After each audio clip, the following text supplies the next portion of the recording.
Is does it already exist or is it new? It exists. Food resilience policy. Wow. An action plan.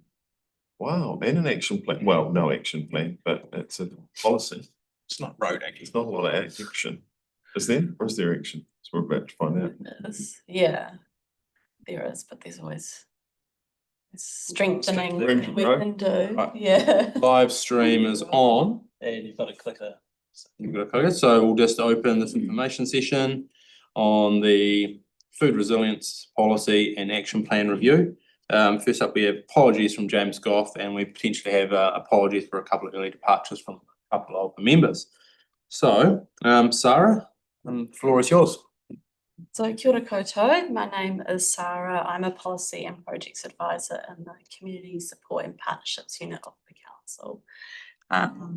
And I come with a background in public health and nutrition, and food resilience is something also really of a passion of mine, and came into council thinking, well, what does council kind of do in this space as local government?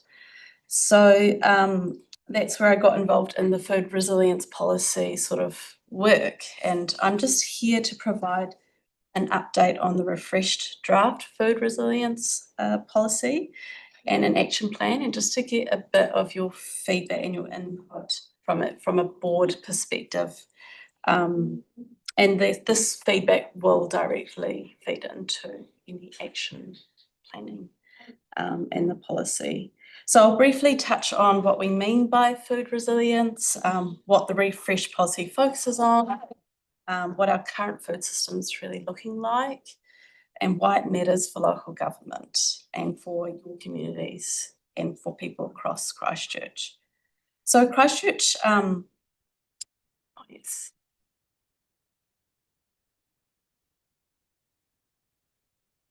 So Christchurch first adopted a food resilience policy back in 2014 based on the earthquake. Sort of, there was a groundswell of work that was done back then. And now it's 12 years old and it's due for a bit of a refresh and sort of sense making about what we're doing and where we want to go. You know, and since then a lot has changed and shifted. We've experienced very recently fuel prices have gone up, which directly impacts the cost of food. We've had pandemics, we've had climate disruptions. Local food businesses are also bearing the brunt of some of these challenges, and it's providing a lot of there's a lot of pressure on our households, and it's becoming more and more visible in our communities. So council defines food resilience as access by all people to a food supply that can withstand natural and human man-made shocks and to sustain a healthy lifestyle. So the refresh policy is really trying to build on this. And we're looking at it more, words around fair, regenerative, resilient and culturally grounded local food system that honours Te Tiriti o Waitangi principles as being core to its principles around equity and justice, manaakitanga, kaitiakitanga, whanaungatanga and partnerships, Motoranga Māori and Pacific knowledge, really promoting local food first, rangatiratanga and Te Tiriti o Waitangi. So the food system is really complex. It doesn't really sit in one area of the government. It doesn't actually have any one body looking after it. It's super complex and it touches on a lot of different areas, from growing and processing to manufacturing to transport, retail, waste, emergency responses. And when one part of that system's under pressure, the impacts are felt everywhere. So no single organisation can fix it. And I think that's the value of council, can bring a lot of different people together to talk about these challenges. The second is equity. Food security is not about a lack of food supply. We have enough food in New Zealand to feed our population. we just don't, the issue is affordability, access, how the system is really structured. Where you live, how much you earn, or your background should not determine whether you can access healthy food. The third is strengthening our local food system, growing, producing, distributing food closer to home and supporting our local jobs is obviously very important. And we need to reduce vulnerability to disruptions. And currently our system is really globalized, and it's not, we don't really control our environments, our food environments locally. And there's a lot of talking about preparedness, about being more future-proof, particularly in emergencies when access to food supply can be an issue.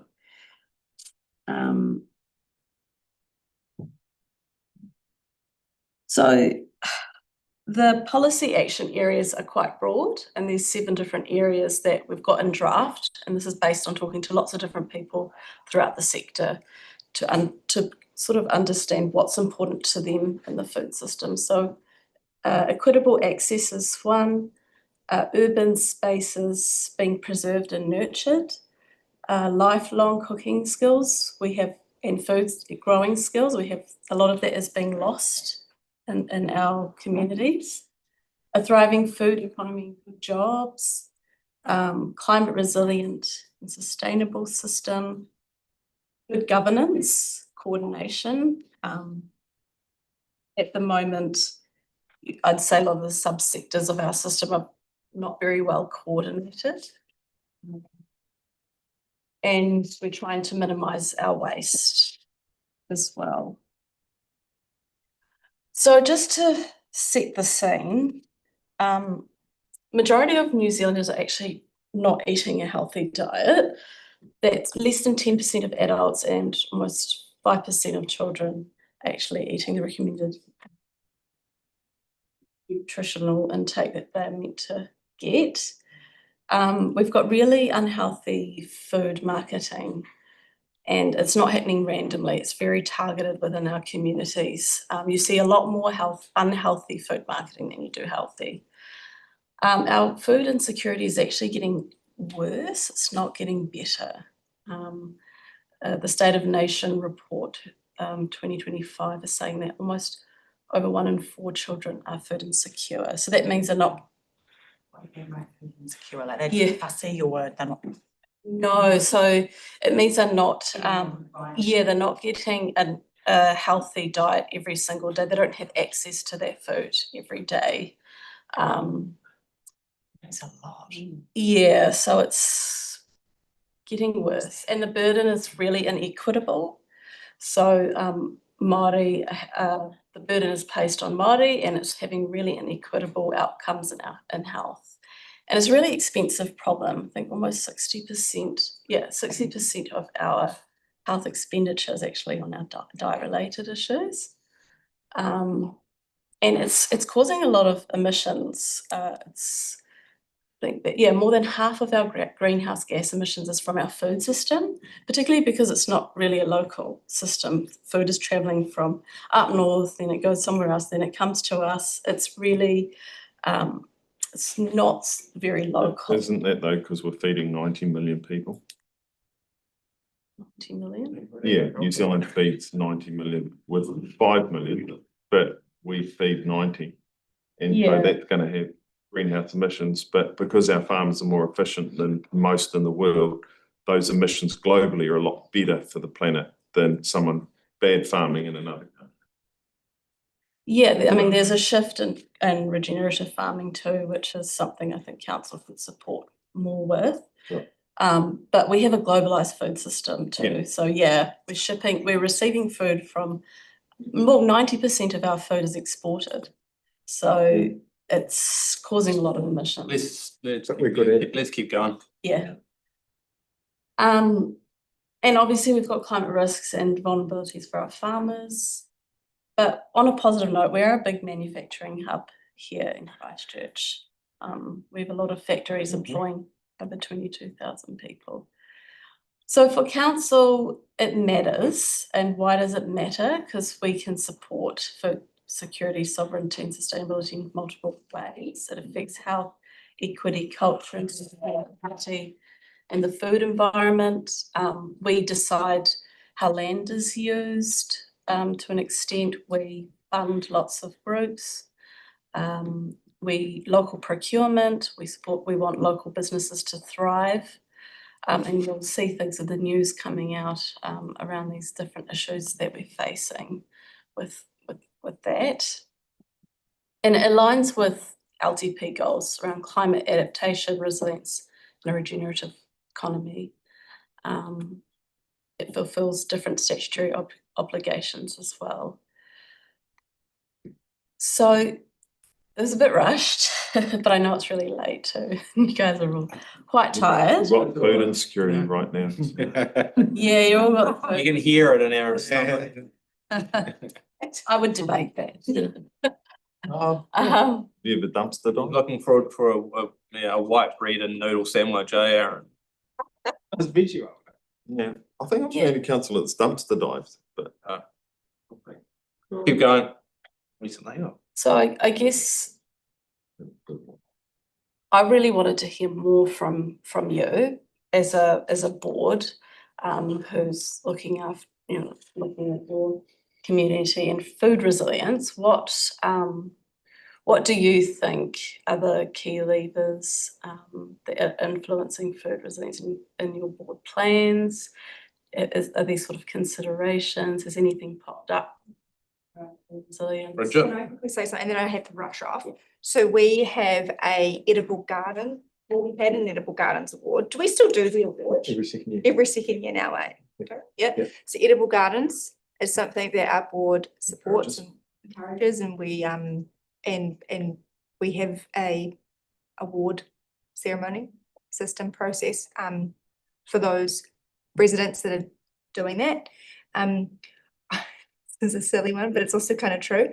I definitely think food, Kai, is super important when we have meetings, especially with our community liaison meetings. That is always something that actually it does bring community and people together, and that's relevant because something that we've been looking at is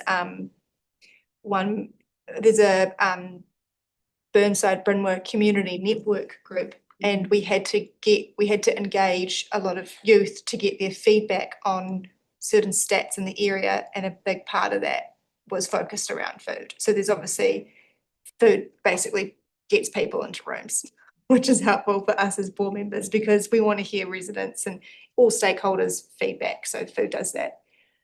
And then we also have community gardens as well. But they need a champion for that to work properly. So we've got the Brynwer area has got a Brynwer community garden. But sometimes again, that can be on and off because it really needs to have someone sort of, maintaining it and being a bit of a guardian to that initiative to make it happen.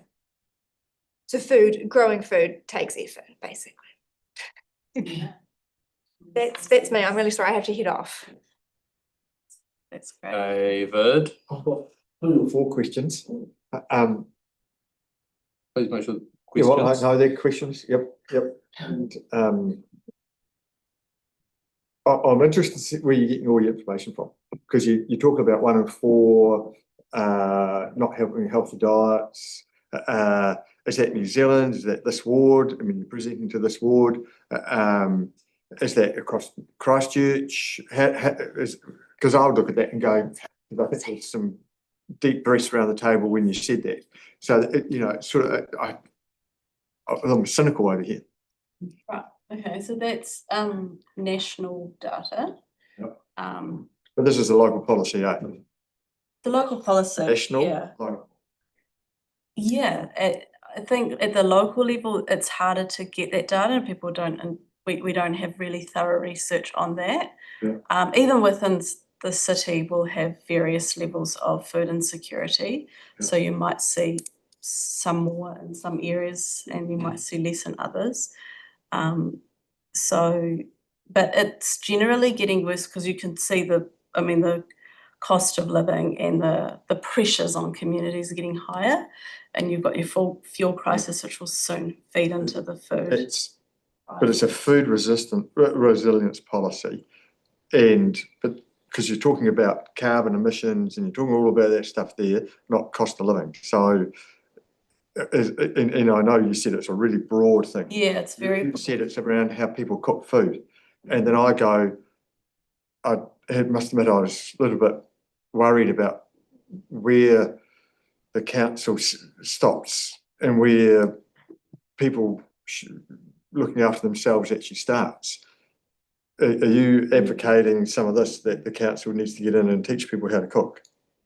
So council already funds, like, say, community organised. I mean, one of I know the council does that, but Yeah. are we advocating, and seriously, are we advocating to get out there and hold cooking classes? Is that what we're looking at? we are wanting to see more of it because it's being lost. So there are trends showing that food, life, education skills are being lost. We don't know where our food comes from anymore. And if we don't know how to cook and those skills are becoming lost, we're going to end up seeing a lot. Isn't there home economics in schools and that sort of stuff? It's just hardly. It's gone. Hey? It's not there. It's not at school. Okay, well, what about mum or dad at home and or going to scouts and those sorts of things? Yeah, that's the problem. So I just, because we'll go around in circles for hours, I don't disagree with the numbers, David. I actually, because I lived in a state house for 7 years. Yep. Have neighbours that eat biscuits for tea. Yep. Stuff like that. Usually wine biscuits, not homemade ones. Yep. So the stats won't be out. Yep. That'll be true. Yep. As a council, rather than have this policy, I think we're better off to advocate to government to bring back home ec. Yep. Home ec must be in schools because parents are now the acceleration of, and I'll call them shit parents. Yep. There's a proliferation of it in this country, and the kids coming through, they don't get taught the skills from those parents, so they will be even worse than their parents. So I know from my business, own catering company. So I try to get people to set the table, and they don't know the difference between a soup spoon and a dessert spoon and a teaspoon. They don't even know how to set the table. I mean, kids eat dinner in front of the TV. It's appalling, or they're eating it out of a paper bag or Uber Eats. So I get all of that, and I'm not.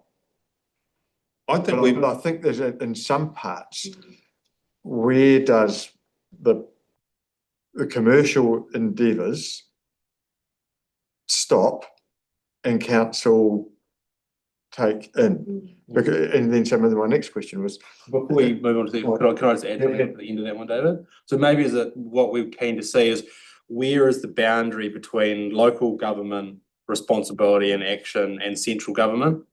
Because this is where it's like, okay, what should the council be doing, and what should central government, maybe in the form of the education system, be doing, so that we're not, there's already, well, we probably don't argue on the need that there's a problem that's occurred that we've got ourselves into from a health, education, and nutritional food perspective. It's like, who should be solving it and what are their responsibilities? Because there's already challenges with council around, well, a lot of people believe that councils or local government is underfunded in New Zealand. But then if we're saying here's a problem and we want to go out and solve it, we're potentially just exacerbating the local government funding problem, rather than actually pushing back and saying, no, our boundary stops here and this should be a central government problem, either through the education system or. The strongest thing our council could do is even turn this into an election issue this year. Which parties are going to take this seriously and advocate and say, look, put your policy on the line. Who's bringing back home ec? Just put it, like, they're going about reading and writing, but you don't starve to death if you can't do math. But if you can't cook, you just make yourself so sick. It's just. Look, I know in some preschools, the lunchbox you got to do is actually they look at it, and so that you have more credibility in controlling it through a lunchbox. For parents know what to put in, piece of fruit and a carrot or whatever, sandwich, homemade sandwich, or we've got full bellies who provide food in schools. You've got all those other lunches. So that is a way in which surely we're teaching kids how where the food comes from. I would be, No, they don't learn it. There's no food eat at school. Most people can't tell you how many grams of protein are in an egg. There's a year 7/8 have a home economics At class which about school? nutrition. Oh, my kids do it at Christ the King. It is there. It depends on the school and what access they have to kitchens and, you know, things like that. But it is there. I think In some it's schools. Yeah, at some schools. I think it's I mean, there's other programs that the schools can opt into as well, you know, like, so I think it's a bigger issue. Yeah, it's a central government issue, Yeah. it's not a It needs to be standardised. Every kid should know what's in egg, what's in bread. I mean, and how to cook basic meals, how to make vegetables taste good. yeah. Otherwise, you're screwed for life. There are kindergartens as well that start that you can see, and they cook, some, not all, but I guess where parents have a choice of where they send it. You can cook, they make things in the morning, they do things, so there's. My issue is there's a chunk of parents, and it's a big chunk that Yes. don't care. They don't care where the kid goes as long as it's out the house for 6 hours. The kid could learn how to cook, but if the Yeah. parents aren't going to the supermarket and buying ingredients. Yeah. That's right, that's. So, yeah, Yeah. okay, so I take that education's quite a big one, and, you know, either, yeah, it definitely needs to be funded at national. These things we support, or I think as council we can partner with, there's also Garden to Table that we fund. We can partner to support literacy. We're not there to solve. But we have to advocate for a minimum standard, Or we like can people advocate. have to have a minimum standard to be able to prep and understand food, because it's costing the health system an absolute fortune. Most people who are sick in hospital with health issues, majority of them have really bad diets and do nothing about it. But they also don't know, if you have a conversation with them, they don't know. Yeah, but is that ignorance or is that stupidity? And I'd go, it's ignorance. Because actually the information's out there. People, There's a- It is, there's on but the you've back of got the to packet, want there's a little. don't get it. But you can only learn as a young kid, Yep. usually. Time you form your bad habits as an adult, Yep. it's too late. But as a kid, Convenience. yeah, it is convenience. We're in a Convenience, parents are working, they can't cook, Yeah. it's a vicious cycle, you know, it's really. And all humans will gravitate towards laziness. Like, it's a natural thing in all of us, that if you can just chuck it in the microwave for 1 minute and you got what you perceive to be a good Air fryer. meal, you will do it versus prepping for 2 hours. Yeah, But in terms of low cost things the council could do. Yeah. Like the process for a group to set up a community garden on council land can be really long. Onerous, and it shouldn't be. No, that's It right. should just be a It's community something- board delegation. We look and go, yeah, it won't be a problem. Give it a shot for a year. Set up a community- Go for it. If it's a problem in a year, we'll take it out, but you go. remove your bureaucratic. So there you go. barriers. We should advocate for that it's a board decision. So if the locals want to carve up a park and plant potatoes in a big chunk, not take out a sports field, why not? I got no problem with a row of potatoes around the park. My 2 cents are that I think that, especially the community, gardens or community food, been hijacked over the last few years by, professional fundraisers, basically. Coming to the council with their hand out, and it's actually destroying the good locals that want to do something for their area because there's no money. So I think, we need to really focus on how much money we've got and get the best dollar out of it, not big flash cafes and all that sort of stuff. It's the object is the food, and that's where the funding should go. Yeah.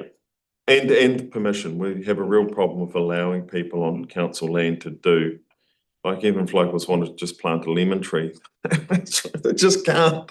And if a whole street want to do lemon tree booms, go for it. It's just, but So Sarah, there used to be with community gardens quite a tight criteria around fruit trees because they drop fruit and attract rats and that. Are we moving away from that? Are we allowing groups to grow fruit trees on council?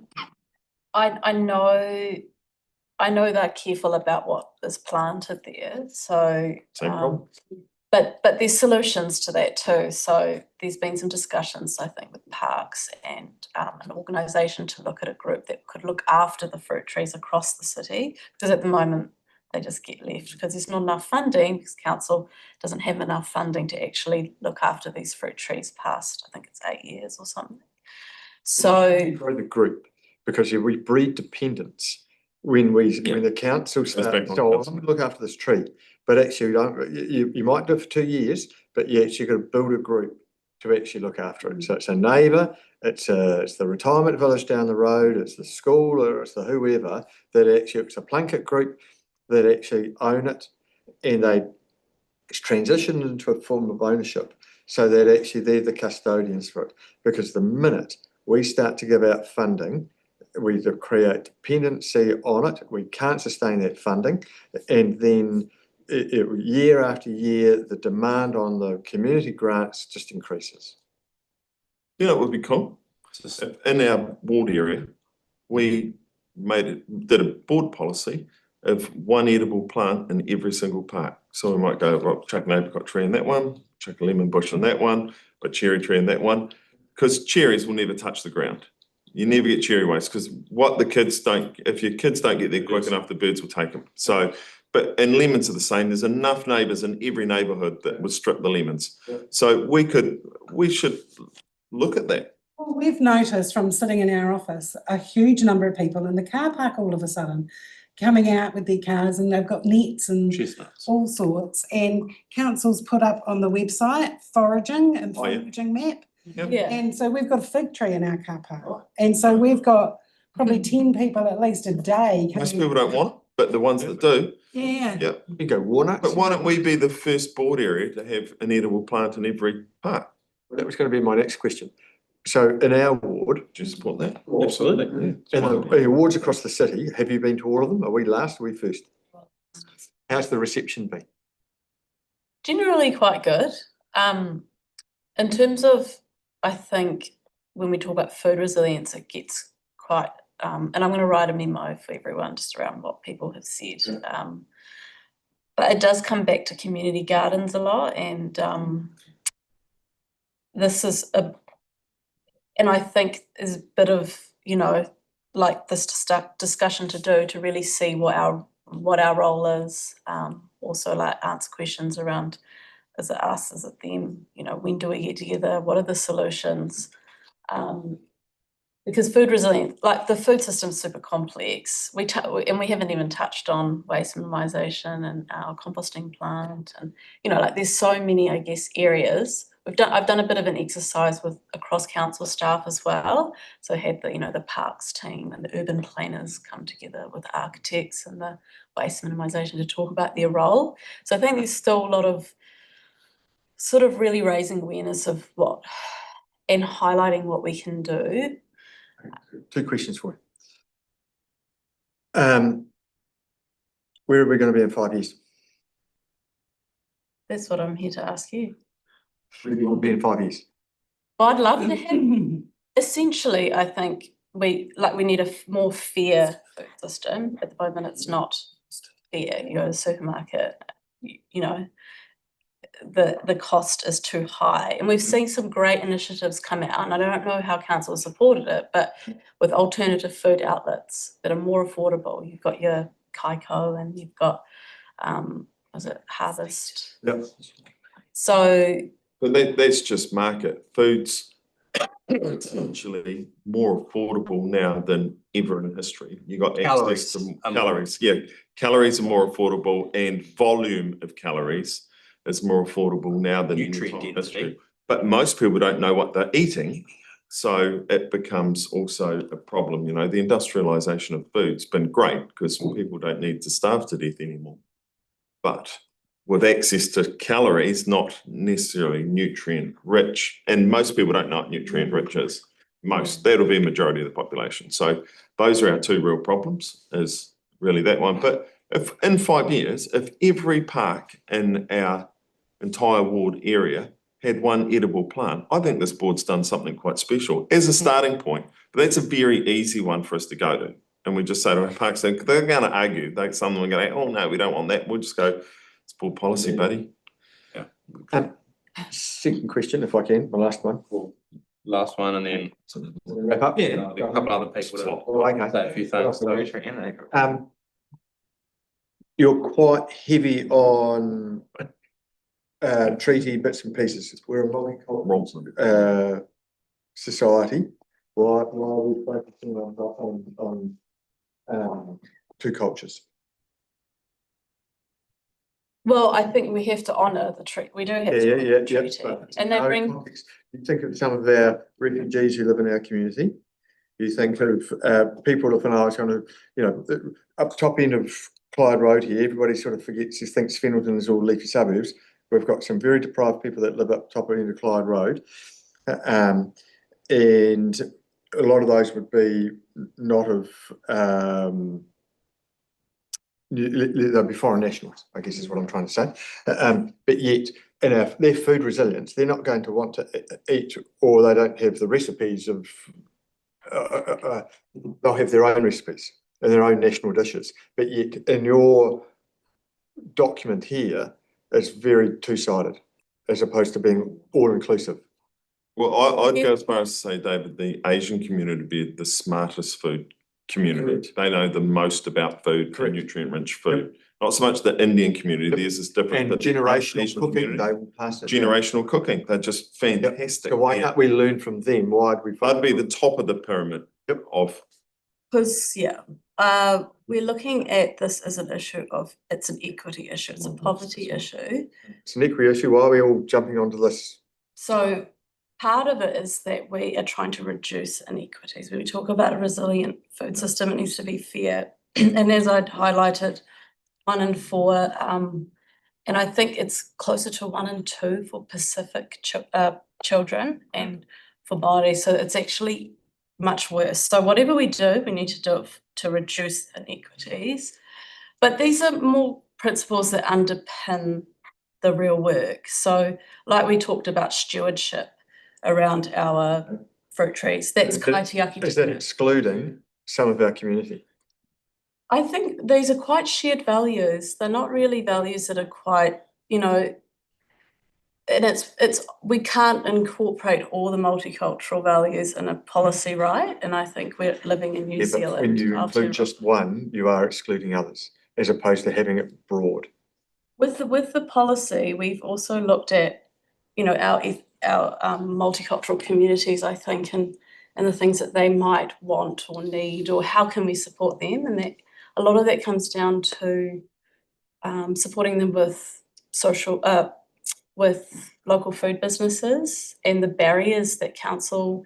Some things have come up around the barriers that we have around Licensing and stuff. licensing and language barriers, but there's no investment in educating or having workshops for, communities or people who want to actually start up businesses. Well, they come from countries where you're just allowed to go and do it. So you just start a street food cart and you just cook whatever, and you, as a buyer, you take a risk. You go, yep or no. But here we're so regulated, it's very hard for those immigrants to grandma to just start selling something at the gate.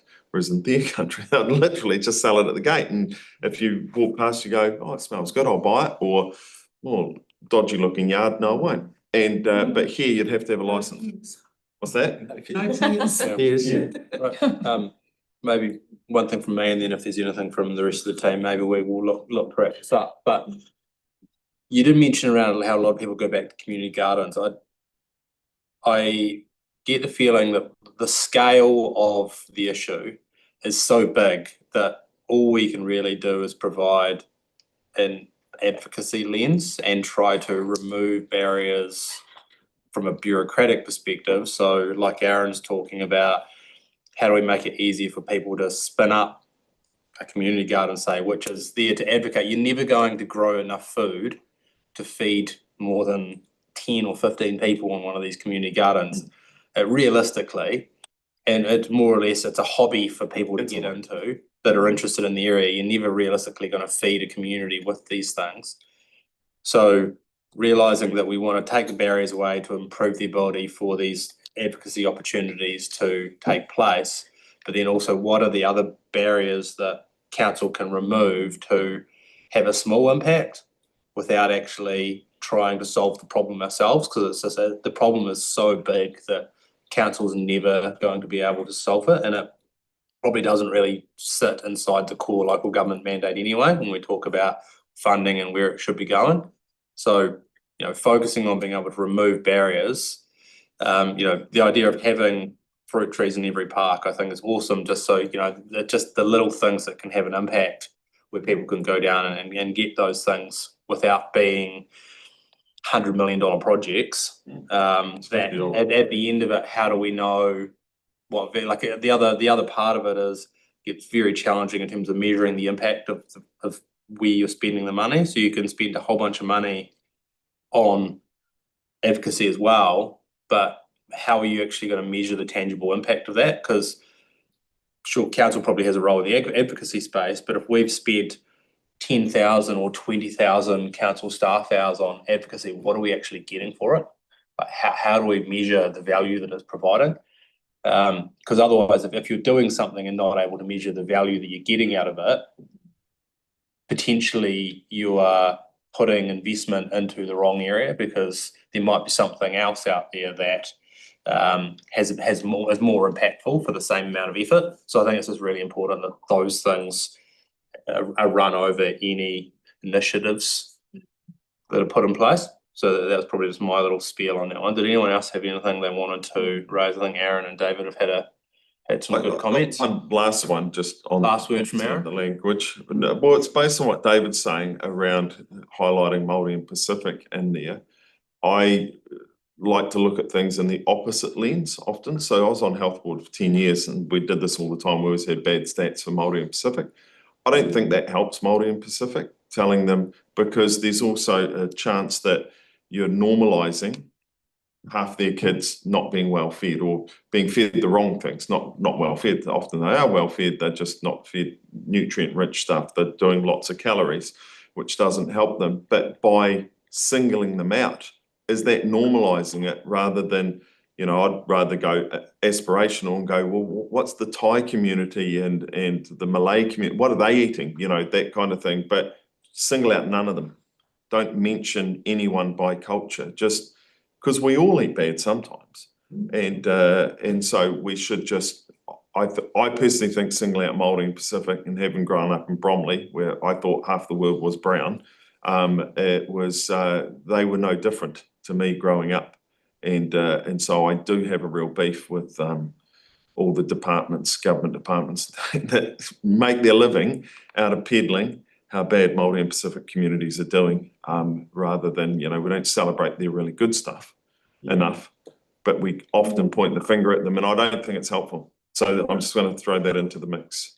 Yeah, I think for celebrating Māori and Pacific, it's around acknowledging and including the principles and their values within the policy, and then what comes out of it will really be underpinned by that. So whether it's around the growing of the food, or the education that's being lost, the learnings that are being lost by the generations around the growing, the gathering, the thing. Yeah, and that shouldn't have a race lens. So if a local Māori group come in and said, oh, the Kapahaka group want to plough up the end of a field which is not really being used in a thing, and said, hey, we're going to plant a whole lot of kumara here, we're going to do it at Matariki, and we're going to do that, we should just go, yep, go for it. And if you don't want it next year, let us know, we'll just put it back into grass. Whatever, but if we've got space and can allow it to happen, we should just allow it to happen. And it doesn't matter what group it is. They could be the Thai community coming to say, we want to do a Thai herb garden somewhere. Cool, go for it. But we're not enabling enough. But I don't like the race lens for any group itself. But Thank you very much for coming in. Thank you. Hopefully there's some useful tidbits there that can feed into your report. We look forward to hearing back there are what some the good points. summation of that is, and then where we land on and it. you can come and pick off our fruit trees in 3 years once they're flourishing. Oh, thank you very much. No, I took some good things around what's Just important as another one. to this board and what People just come and take them. Great. show it. Thank you very much. And with that, we come to the end of the evening.